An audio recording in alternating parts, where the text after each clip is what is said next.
কলেজে যাবে কিংবা নতুন বাড়ি কিনেছে কিংবা কোনো ধরনের যদি পরিবর্তন আসে, তাদের ক্ষেত্রে ট্যাক্স ফাইলের জন্য আপনি কি ধরনের পরামর্শ দিচ্ছেন? যে কোনো পরিবর্তন।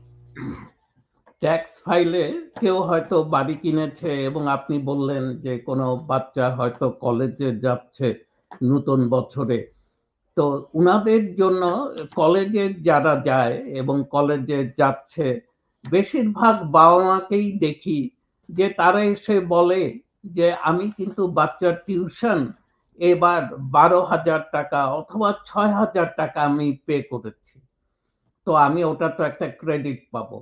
অবশ্যই আপনি ওইটার একটা ক্রেডিট পাবেন, কিন্তু ওই ক্রেডিটের জন্য আপনাকে 1098 টি টি লাইক ট্যাঙ্গো এই ফর্মটা তো আনতে হবে।